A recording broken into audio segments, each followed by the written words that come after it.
Good morning. I am Reverend Dr. Mark Boyea, the minister here at First Parish Church Congregational in Manchester by the Sea, Massachusetts.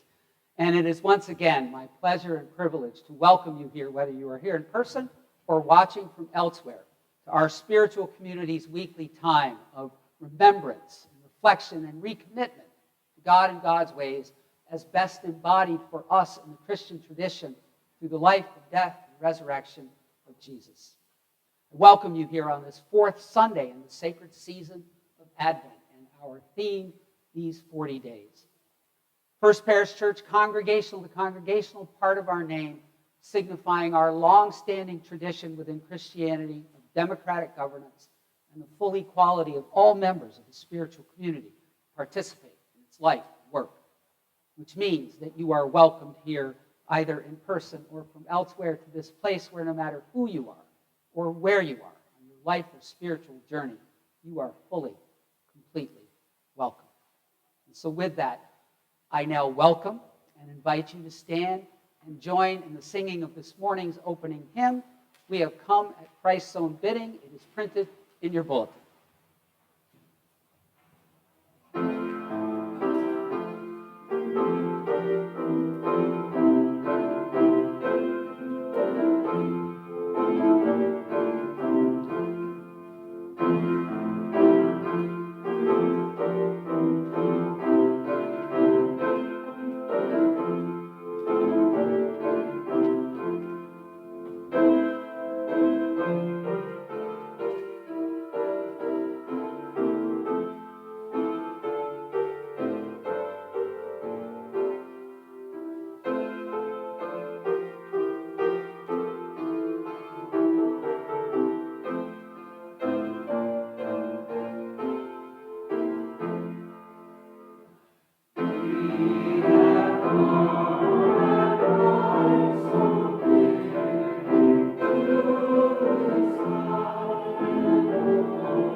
I invite you to remain standing and join me in this morning's opening prayer. It is printed in your bulletin.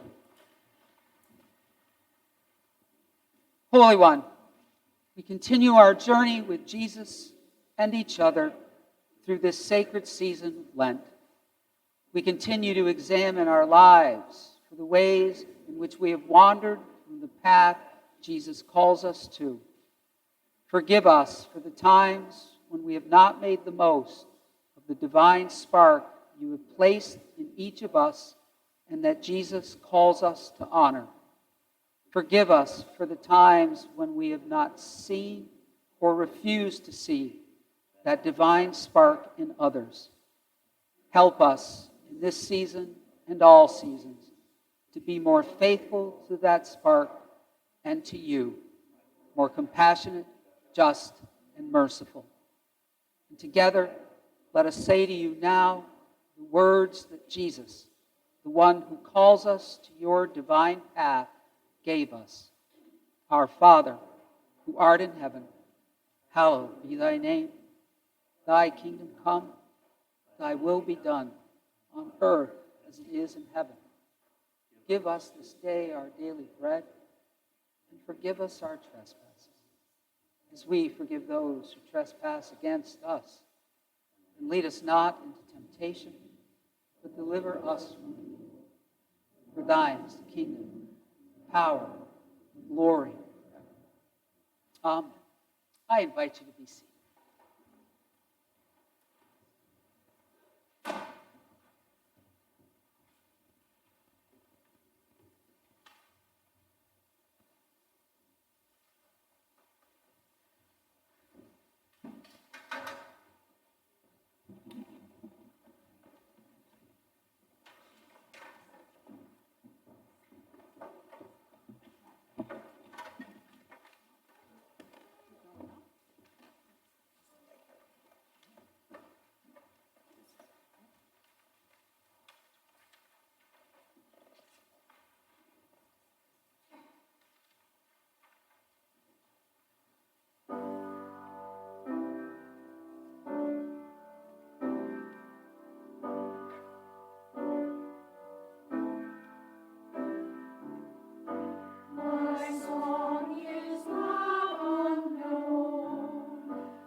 Well, choir is retaking their seats. We have a couple of kids here from our extended First Parish family, so I'm going to invite them to come up and spend a little time with Jean. Kids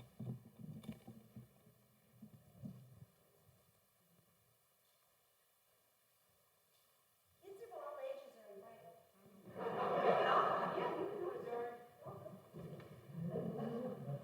Hi, guys. All right, I have something special in this bag. You want to see it? Yeah? Okay. Hold on. It's something I really love. Oh, I love these so much. Don't tell anybody, though. Kind of a secret. Hold on.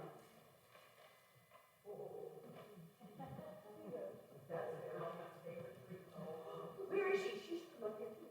Okay. There's a reason why I love it. Do you like these? You do? No way! Really? Really true? Okay, I'm gonna tell you. It's kind of a secret, but I'll tell you. There's a reason why I love these. Most people love these because of the way they taste. But that's not the reason I love them. I love them because of this. This is the best thing ever.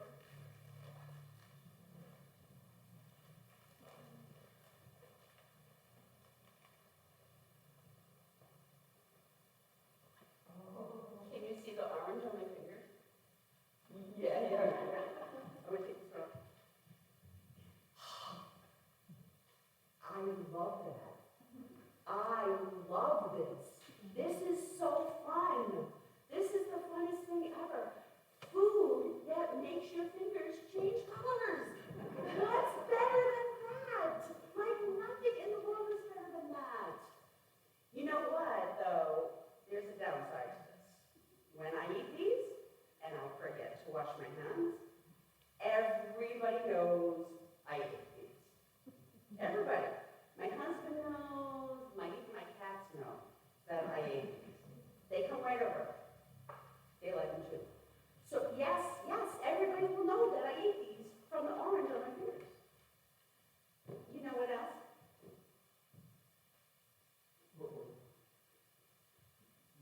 They do taste good. Do you want one? Want to try it? You don't like it? You want to try it? Okay. Well, that's okay because I get one. It's okay, honey. It's not for babies. No bones, no cancer. Okay. So that's the reason why I really love it. But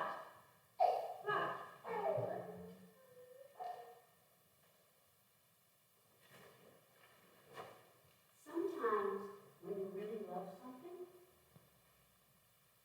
you can tell. You can tell. Even if I didn't show all these folks that day, and I just said, I really love these, they would be able to tell from my face, huh? But sometimes you just can't help that. When you really love something, it makes you smile. Sometimes it makes you go, or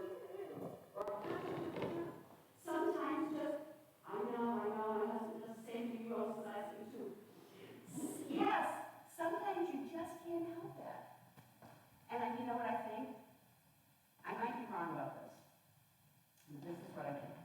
I think that I love God so much that sometimes I just do that in church. Sometimes I do it when I'm out walking too. And people look at me and they go, I wonder what she loves that much. I wonder what it could be. And you know what else? I think God loves us so much that he knows that too.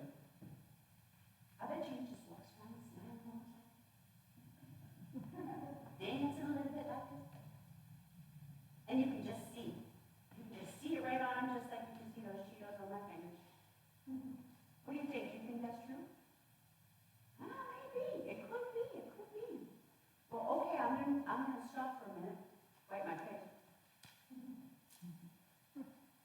And then I'm gonna say this. My dearest God, I know that you dance around just like I dance around because you can't help loving us so much and we can't help loving you. I Amen. Thank you for coming, friends. You sure you don't want Cheetah? All right. Thank you.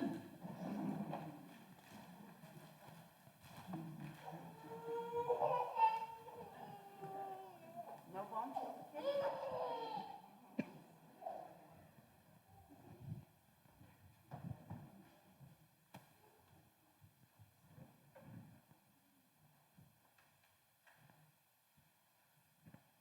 Thank you, Jean.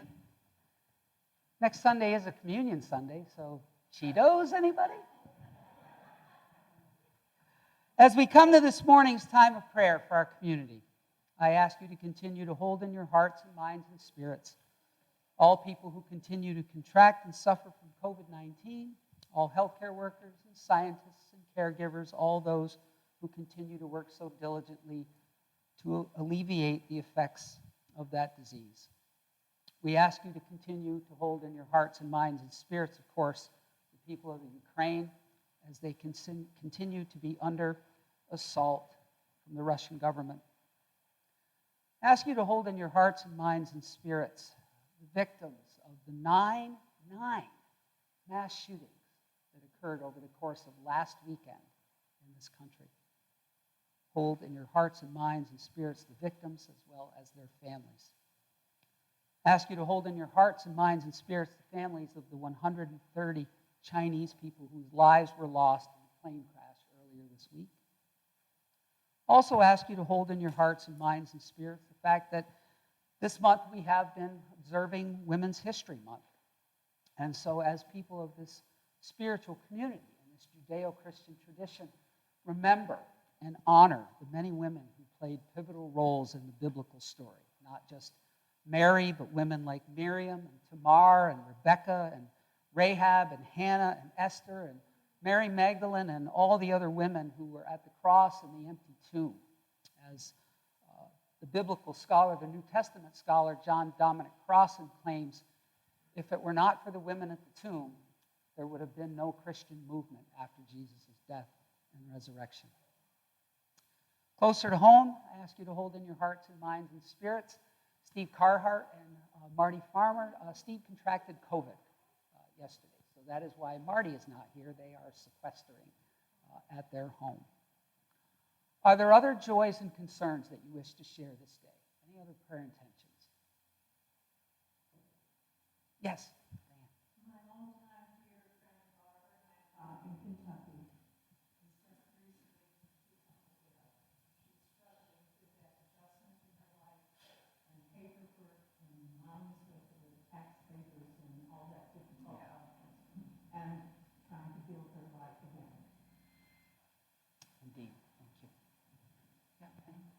I'd like to thank Jenifer for the display on the altar this morning of her own specially painted Ukrainian cakes.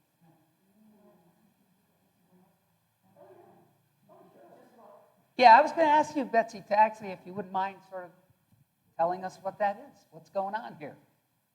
So these are Pasanki eggs.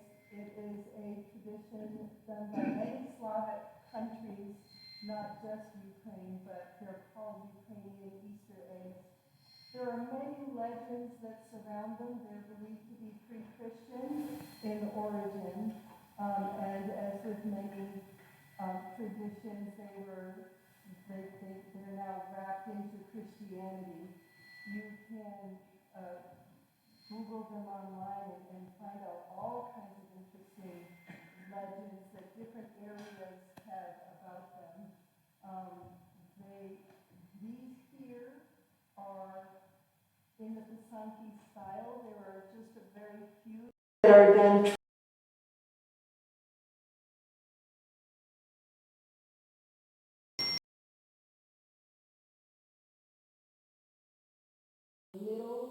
the middle basket was done by my mentor, the woman who taught me how to do this.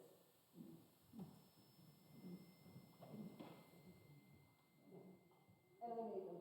Yes. That small detail, yes.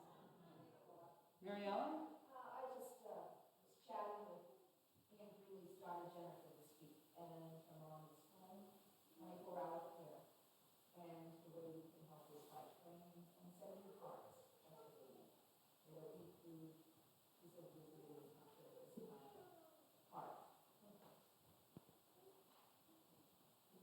From the balcony. Yes, ma'am. Continued prayer to my coworker Chris. He goes this week for his scans to see if treatment results. Chris is the young man who works with somebody who has stage 4 pancreatic. I'd like to introduce our family's angelic sitter. So it's only fitting that her name is Bethlehem. And she is from Ethiopia, and she's with us. You'll see her next Sunday, too.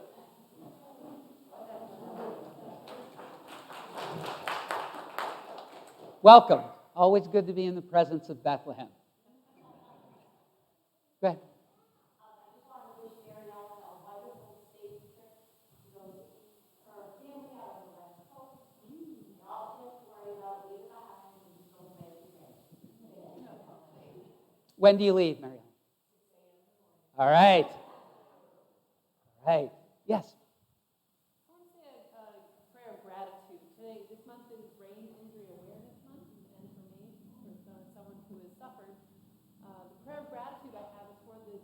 We all disparage social media. I have found a community there of support and knowledge and information, and everyone who experiences a strange chronic illness has their group online, and it has been transforming for me and so many people. So, yay, social media. Very good. That's it. On the flip side, for my announcement, my cousin Stuart Barnes, who grew up in Manchester, passed away this past Wednesday. He had MS for many, many years, and then subsequently developed pneumonia. Thank you for that. Are there any others? Yes. We welcome Sue Martinell all the way from Syracuse to New York. With us, or she'll be with us next Sunday too. Welcome back, Sue. Always good to see you in person instead of just on Zoom. Any others? Very good. Then with all that we have already shared together before our God, I invite you to now offer any other joys and concerns, any other prayer intentions that you might have that you wish to keep between you and God. Let us offer those now in the silence of our hearts and minds.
I invite you to join me in prayer.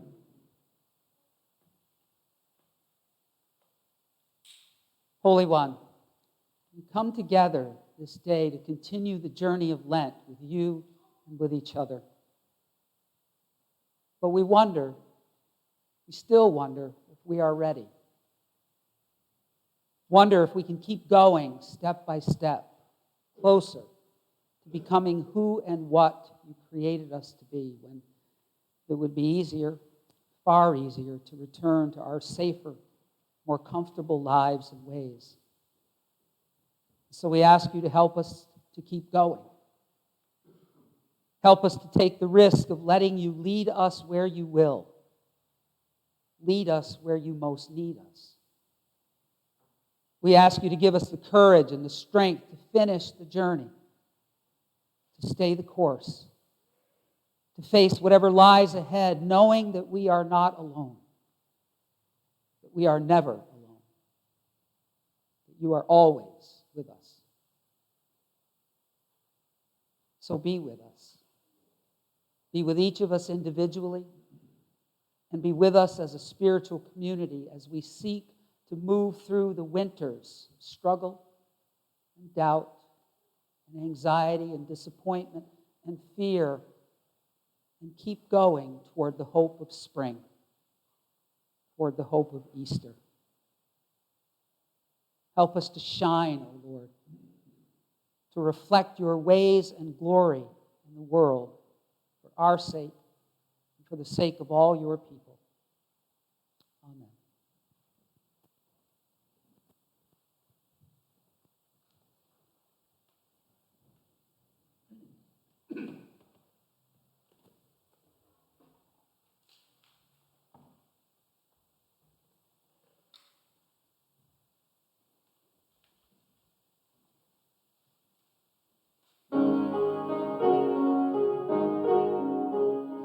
Pity me on my pilgrimage to laughter,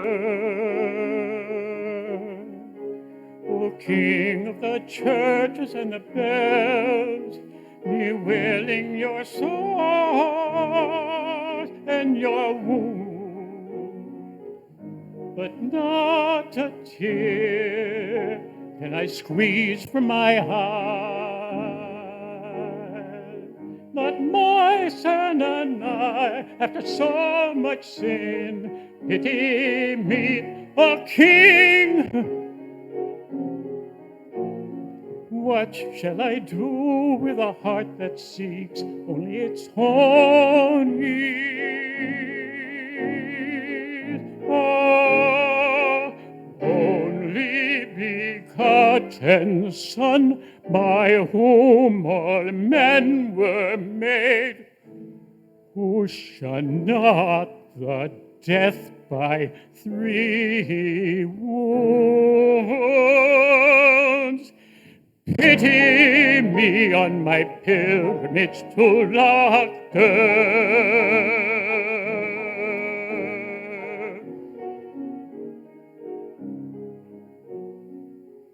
And I, with a heart not softer than a stone,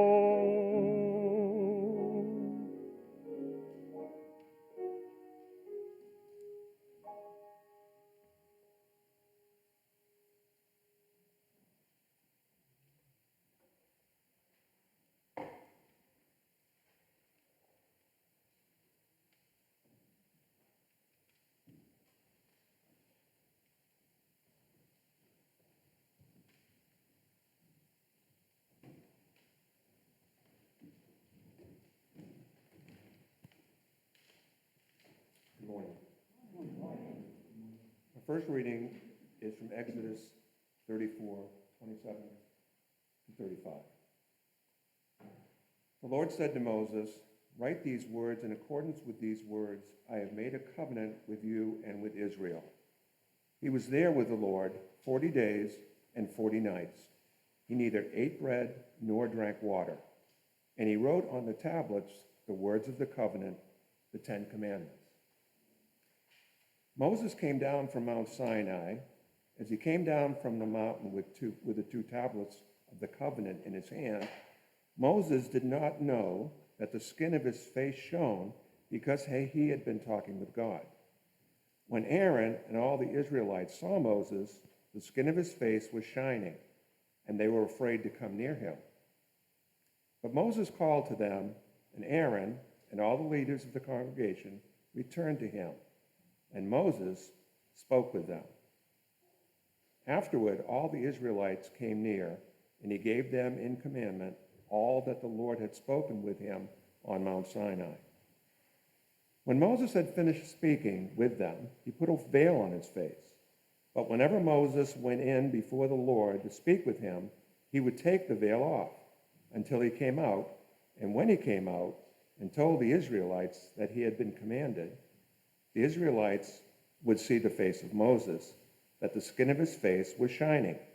And Moses would put the veil on his face again until he went in to speak with him. Our second reading is from Matthew 17, 1 through 8.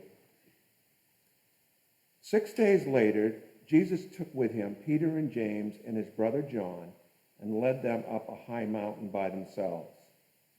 And he was transfigured before them, and his face shone like the sun, and his clothes became dazzling white. Suddenly, there appeared to them Moses and Elijah talking with him. Then Peter said to Jesus, "Lord, it is good for us to be here. If you wish, I will make 3 dwellings here, one for you, one for Moses, and one for Elijah." While he was still speaking, suddenly a bright cloud overshadowed them, and from the cloud a voice said, "This is my son, the beloved. With him I am well pleased. Listen to him."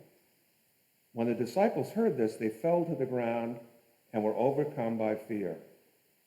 But Jesus came and touched them, saying, "Get up and do not be afraid." And when they looked up, they saw no one except Jesus himself alone. The word of the Lord.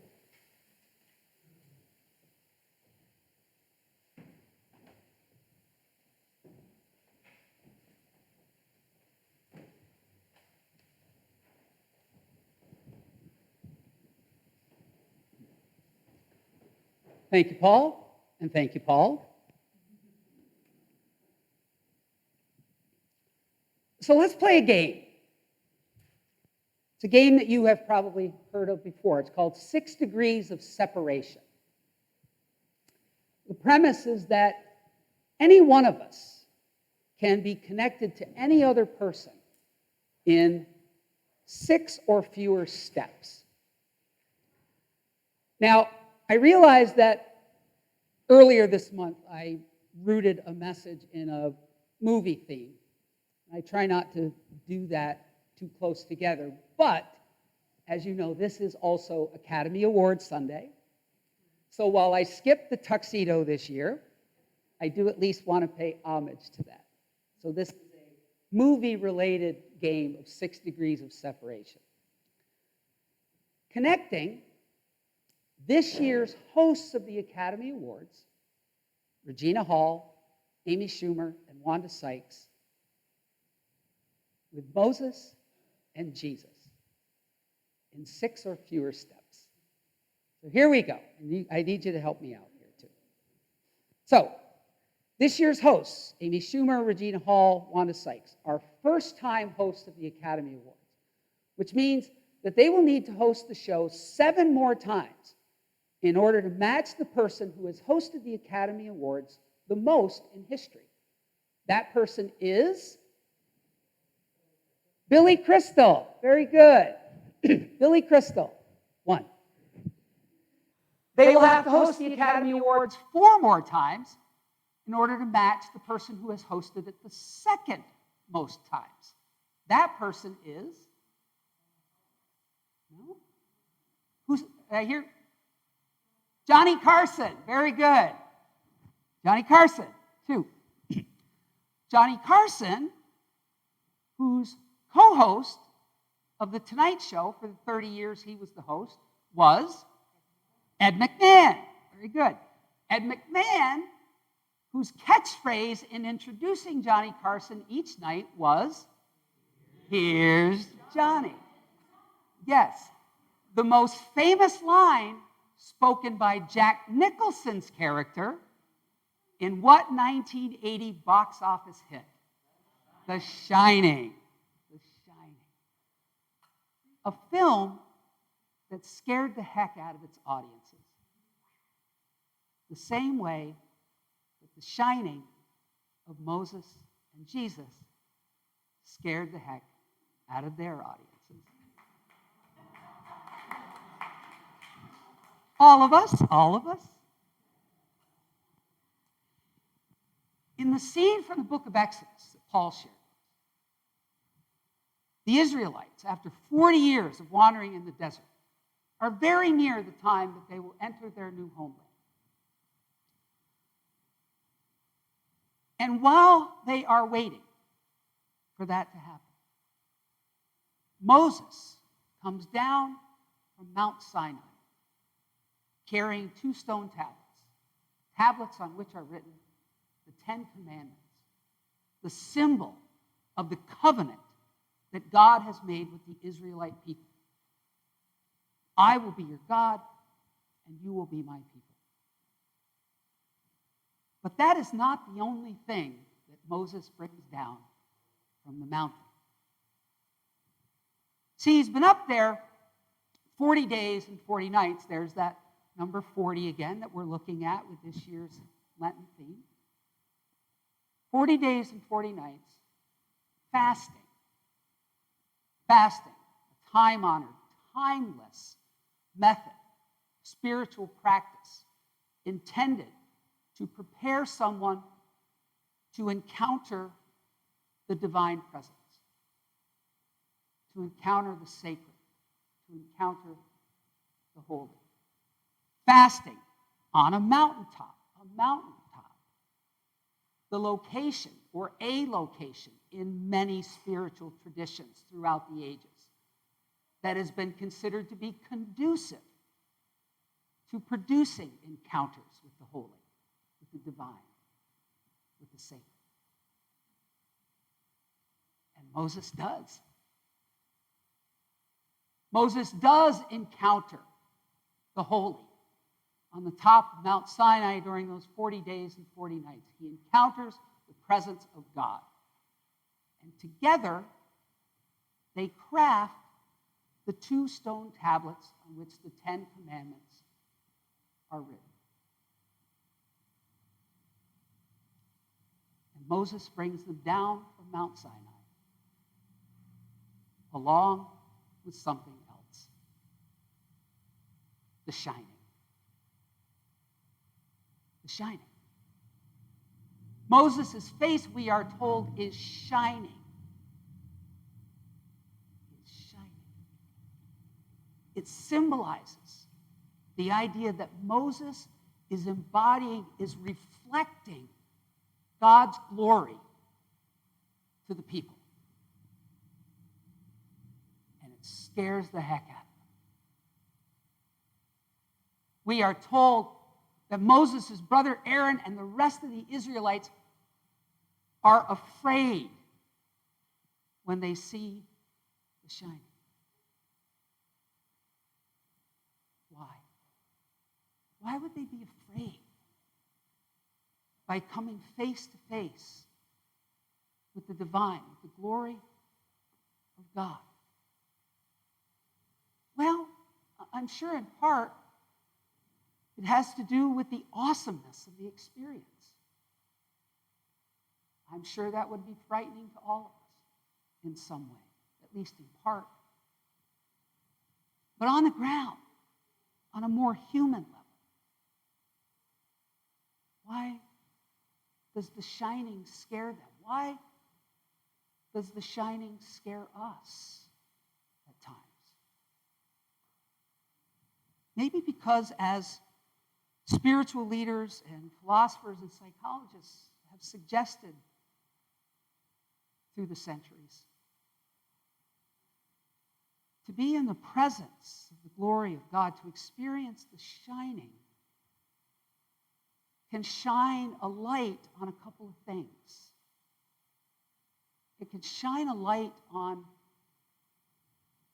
both what we are not, but also what we could be. And those 2 things can scare the heck out of us. It's no accident in this scene that the writer of Exodus pairs the 10 Commandments, the tablets with the 10 Commandments, and the shining. Or actually, I should say, the second set of 10 Commandment tablets. Because there was another one before. There was an earlier set of tablets that Moses also brought down from Mount Sinai. Where'd they go? Moses broke them. Threw them to the ground. Smashed them. He broke the 2 tablets with the 10 Commandments, that symbol of God's covenant with the people, because the people had already broken the covenant themselves.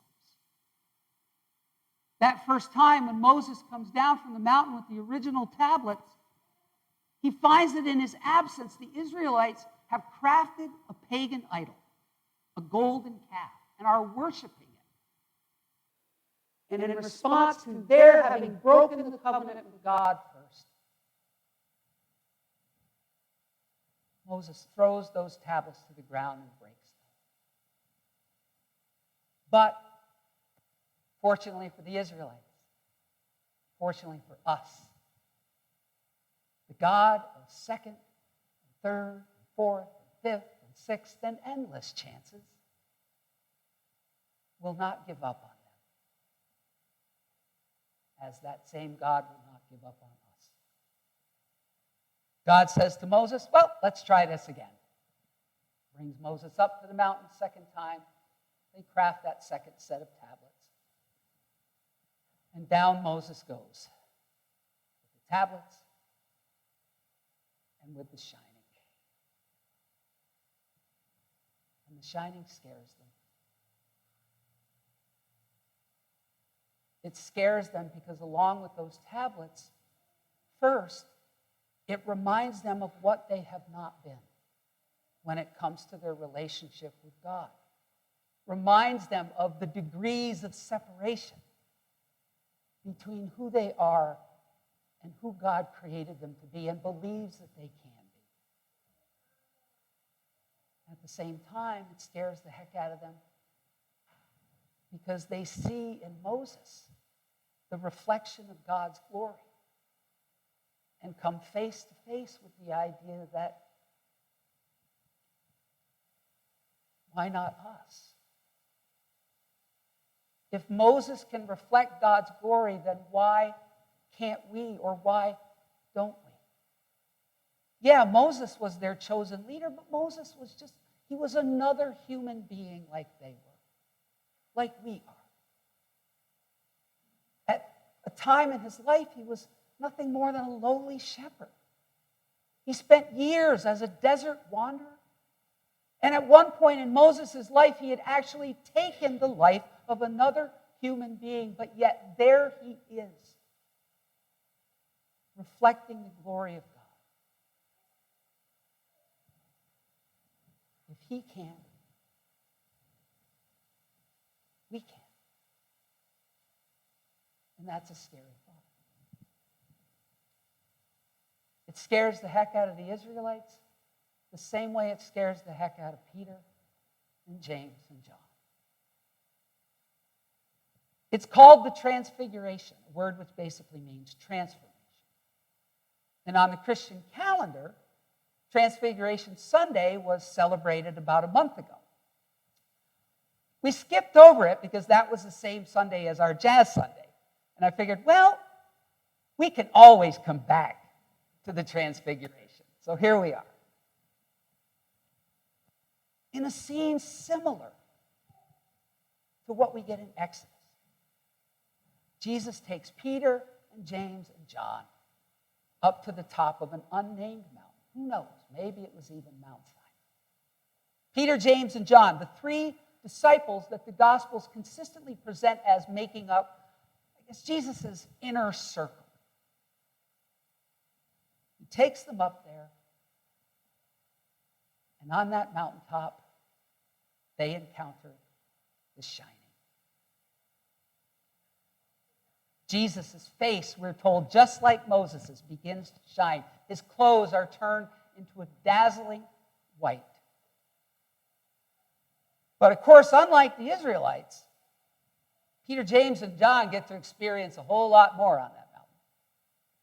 They also experience the presence of Moses and Elijah. Now, that may seem odd to us, but for Matthew's audience, it made perfect sense. Remember, Matthew's gospel, written, 50 years or so after Jesus' death, and written primarily for what we have referred to before as a Jewish Christian audience. Jews in and around Jerusalem who had come to see in Jesus the long-awaited, long-expected Messiah. And so for them, the message is crystal clear, and it is twofold. The first is that Matthew is making it clear that Jesus stands in the spiritual line of Moses, the great lawgiver, and Elijah, considered to be Israel's greatest prophet. But more than that, as Matthew conveys to us with the way that the scene ends, in the end, Jesus stands alone. Moses and Elijah fade away, and Jesus stands alone as the fulfillment of the law and the prophets, the fulfillment of all of the ways and all of the times and the how-tos of what God calls us to be. But the disciples aren't done yet. Because now they experience the presence of God, encounter the divine in a cloud. You would think they'd had enough by then. But now God comes to them in a cloud, another common symbol throughout the ages of the presence of the divine. But it's not just a cloud. It's a bright cloud. It's a shining cloud. Again, Peter, James, and John encounter the shining, the glory of God, and as the writer of Matthew tells us, just like the Israelites, it scares the heck out of them. They are afraid. And my guess is for the same reasons as the Israelites. Sure, in part, it's the awesomeness of the whole thing. But on the ground, on a more human level, it's that the shining also brings them face to face with what they have not been in terms of their relationship with God, the degrees of separation between them and being who and what God calls them to be, created them to be, but also in Jesus, an example of what they could be, or at least aspire to be. Who and what Jesus has been leading them to throughout the Lenten journey, calling them to be. I think that sense of being scared by the shining, or at least made really, really anxious by it, is reflected in Peter's response. It's kind of weird, isn't it? In the face of the shining, Peter says, it's really good, right, Lord? It's good that we're here, isn't it? How about we just, pitch some tents and stick around for a while? With what we know about Peter from the rest of the Gospels, his impulsive, impetuous nature, it strikes me at least as less an expression of gratitude than it is somebody who is, and I know I've done this many times myself, maybe you have, somebody who is just looking for something to say in an uncomfortable situation. Just looking for something to say in a situation where they're scared or really anxious. Just looking for some foothold in all of that.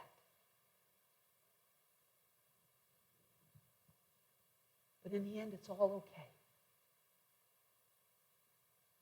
Because Jesus, the one who embodies the God of second and third and fourth and fifth and endless chances, says to the disciples the same thing Jesus says to us.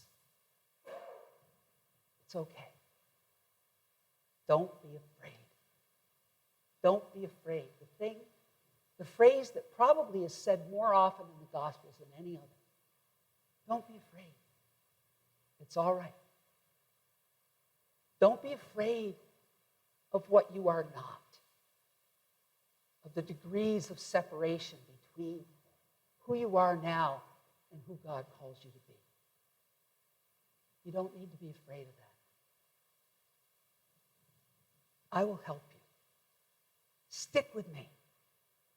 We'll go down the mountain together and travel the journey. And I will help you.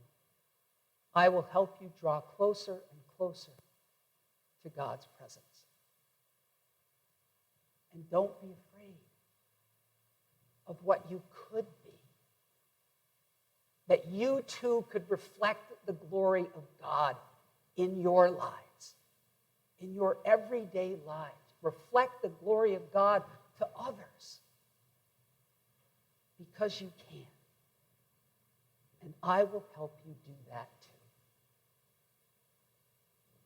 I will help you if you let me decrease the degrees of separation between you and the glory of God.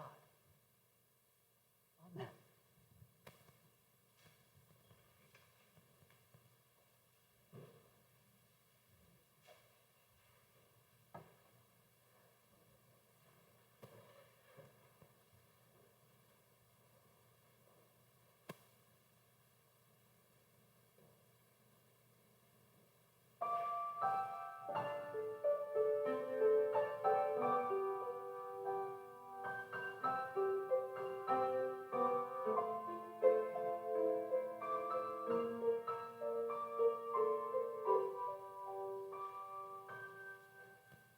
El Shaddai, El Shaddai, El Elyon Adonai.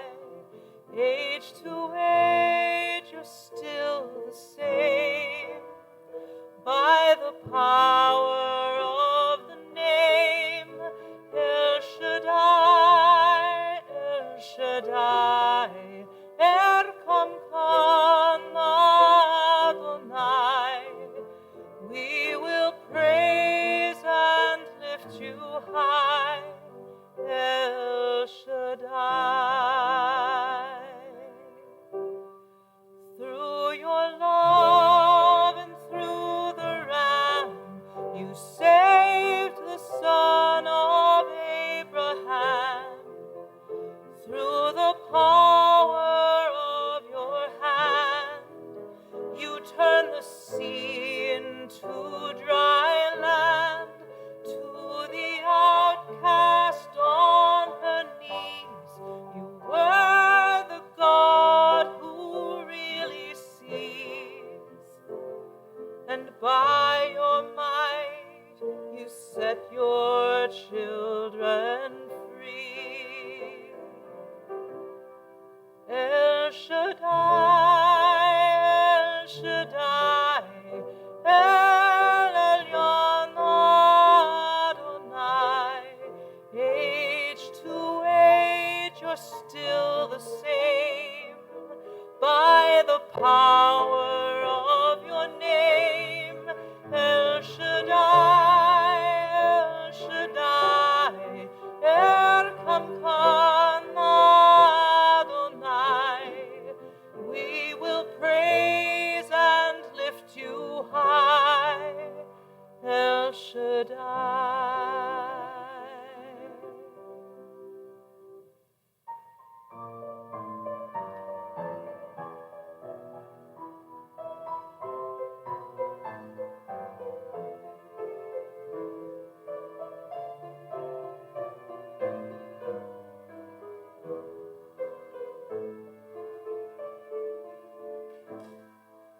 Through the years you made it clear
Shaddai.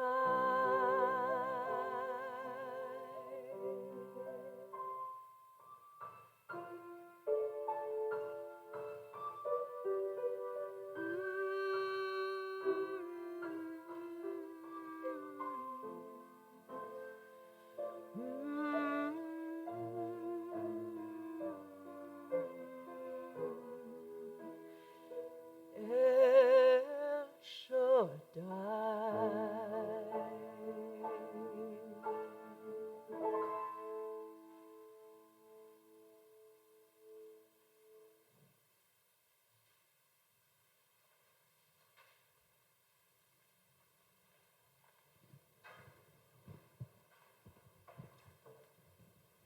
Thank you, Rebecca.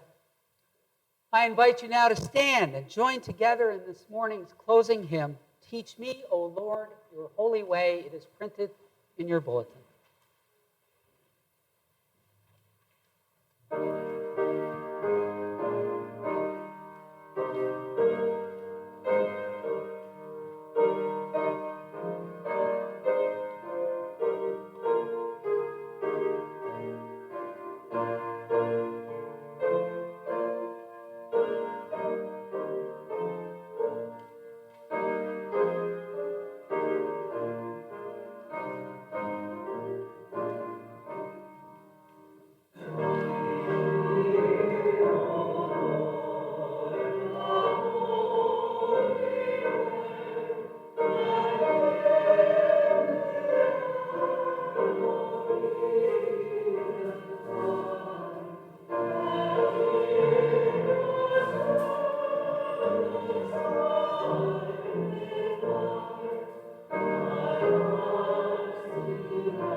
Celebrating God's presence, power, and goodness, and challenge, and call for our lives.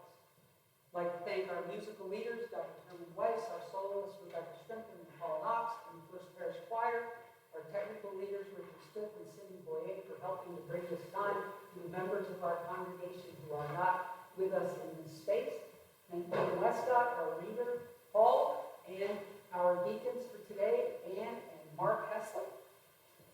So now, my friends, it is time for us to leave this sacred space and go out into the world. El Shaddai, what we just heard. In the tradition of our Jewish brothers and sisters, it is one of the many names that they have for God. In particular, El Shaddai most closely translates as God Almighty, the God of glory, the God who calls us to reflect that glory into the world. And we can. We must believe that. And we must trust God to help us to do that. So let us leave this sacred space, knowing that Jesus goes with us to lead the way, to help us let that shine.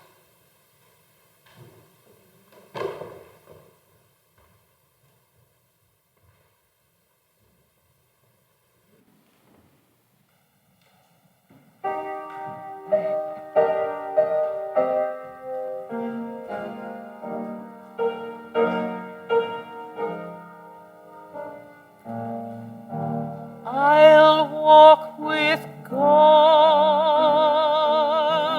from this day on.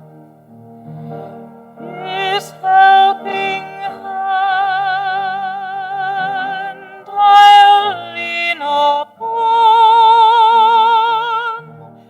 This is my prayer, my humble plea. May the Lord be ever with me.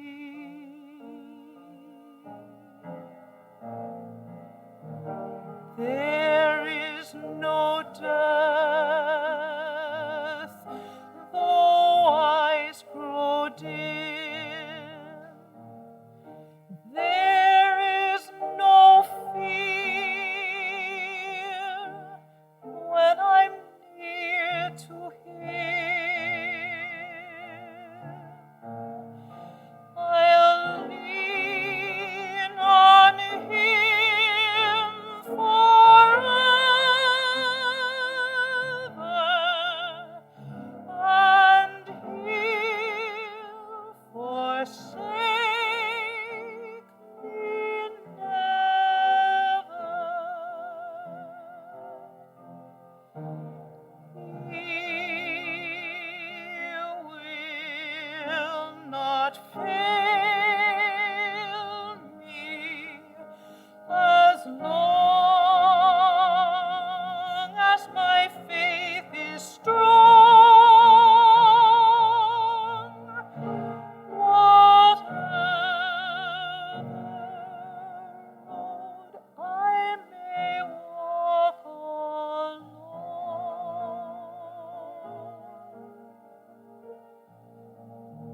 I'll walk with God. I'll take His hand. I'll talk with God. He'll understand. I'll pray to Him each day, to Him, and He'll hear